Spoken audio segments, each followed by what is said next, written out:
Go.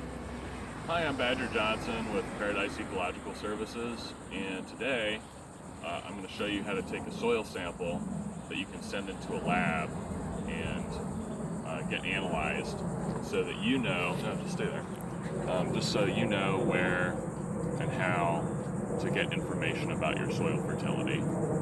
So why am I doing this video? Frequently people ask me gardening advice or horticultural advice in terms of like having a home orchard that they want to put in, or they're having problems with stuff that's already in. A lot of those problems can be avoided by matching the right plants to the right kind of soil and landscape position. And if you're just getting to know a place, you don't necessarily know what the soil is like. You might have a rough guess based on soil maps, and those are a good place to start. But people took representative soil pits. They don't actually know what the soil is like on your property typically. So I usually send my samples into Logan Labs. They're an Ohio-based company, and I'm based in Ohio too.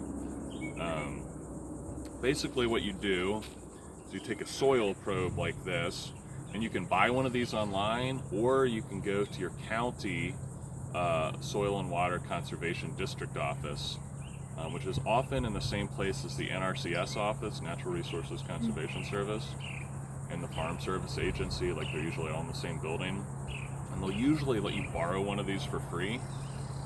And sometimes they'll have cost assistance or like a better deal on soil testing than sending it into a private lab.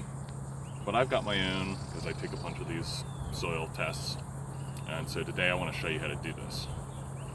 So first of all, one core is not statistically significant, and I don't mean that you're going to be running statistics on your soil samples. I mean that if there's a little bit of variation in your soil fertility from place to place, you want to kind of like capture that and have it average out. So normally Logan Labs ask for like 2 cups of soil for their standard soil test, and then a little bit more if you want to do the particle size test, which is the soil texture test. So they're like telling you the basic soil nutrients, and then they're saying how much sand versus silt versus clay. Those are both good tests to get, and that'll run you like $50, maybe $55. But you need to get at least 8 soil cores. So I've got a bag that I'm going to put the soil cores in, and then I'm going to put that in an envelope with USPS or FedEx or whoever, and send them into Logan Labs. You can find their website, their address on the website, and they'll usually want you to print out a form and fill it out as well. I'm not going to do that today because you can go to the website and print that form out yourself. But I do want to correct a couple of common errors that people make when they're starting a soil sample. The first error is at different heights on the landscape. Like if you've got any kind of hill or hillside, the top of the hill or the summit is going to have different soil than the side of the slope versus the plain or the floodplain or whatever. Right now I'm on like a coastal plain. Everything's pretty flat, so the soil's all going to be fairly comparable. It's all going to be very sandy.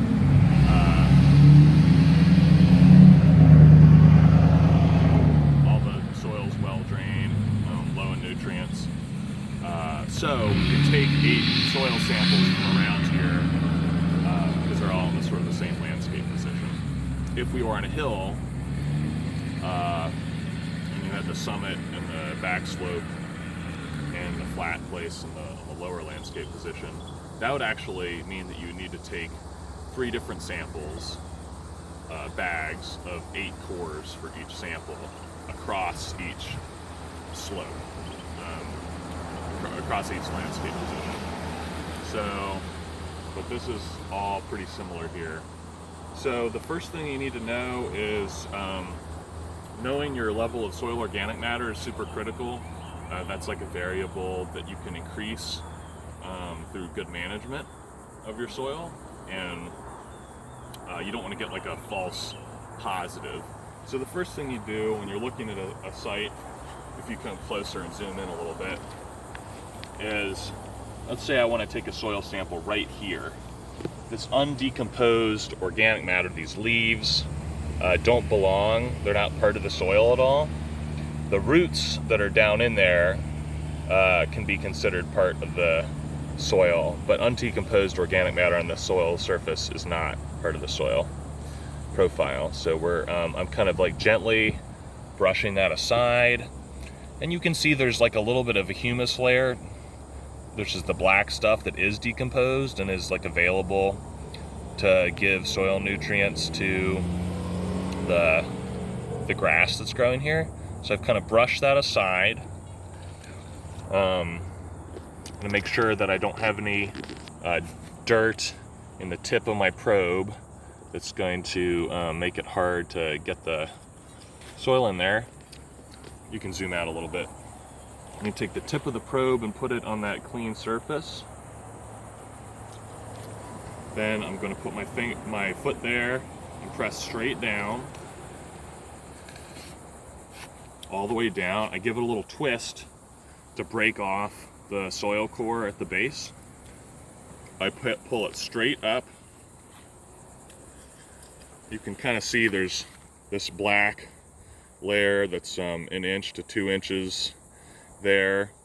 That's the like A horizon. You've got this B horizon here where there's like some more organic matter down there, and then below the B horizon is pretty much just sand. Most of the roots are going to be in the top 6 inches for agronomic crops. Tree roots and prairie plants can reach much further down, but if you're talking about gardening annuals or grains, like in most community gardens, you're talking about the top 6 inches of soil. So I've measured this out already at 6 inches, but when you do this, you should have a ruler, measure down 6 inches from the top, and you make a little incision there.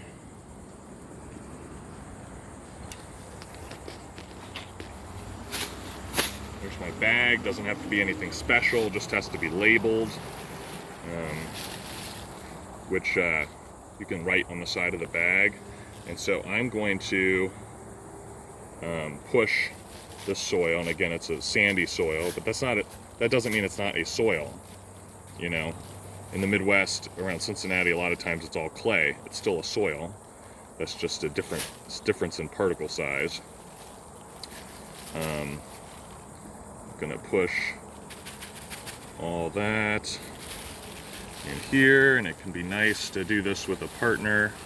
And Claire, you don't have to do that, but just showing that, holding the bag and getting that soil sample out is good.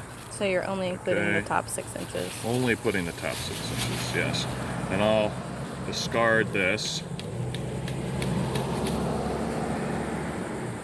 So that's, 12.5% of the way done. Normally I take 10 cases somewhere else. We don't want them all bunched up in the same place. So we're gonna have to go 1, 2, 3, 4, 5, 6, 7, 8, 9, 10. It's like 10 steps, I guess a pace is 2 steps, but then do the same. I come over here, I find a place, I brush off the undecomposed organic matter from the surface of the soil. Anything that the plants don't have access to in terms of absorbing nutrients. Okay, that's pretty good. You're not going to scrape off things that are buried. That's part of the soil profile. Get that seeded there.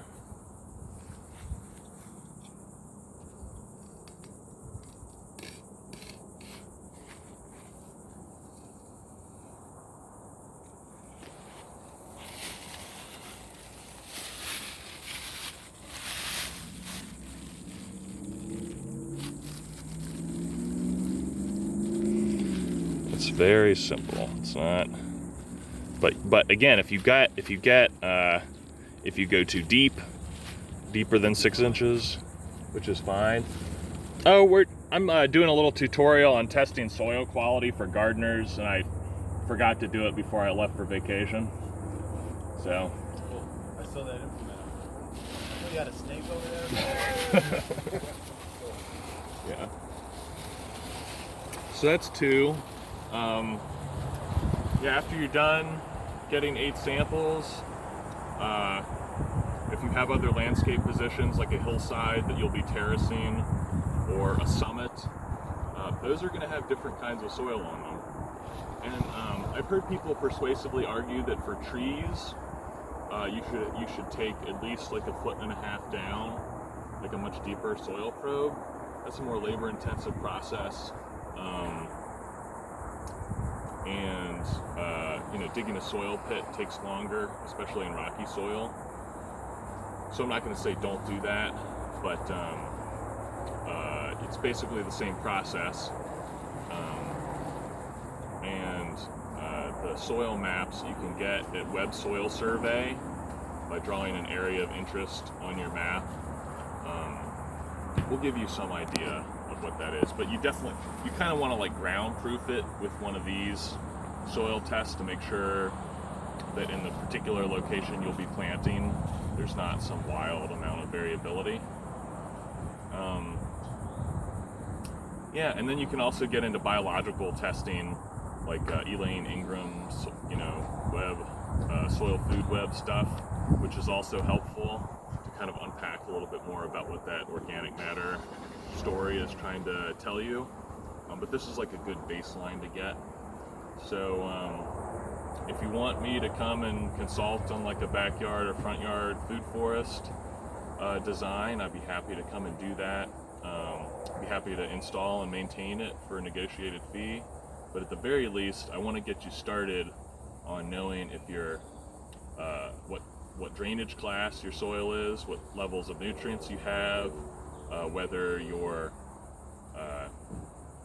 soil is acidic, circumneutral, or alkaline, because that really will determine what crops will do well in your soil without you having to do a bunch of amendment. So thanks for listening, and get at me if you have any questions. My Gmail is paradise.ecological.services@gmail.com, and I can give you my phone number if you send me an email there. Thanks, and have a good day.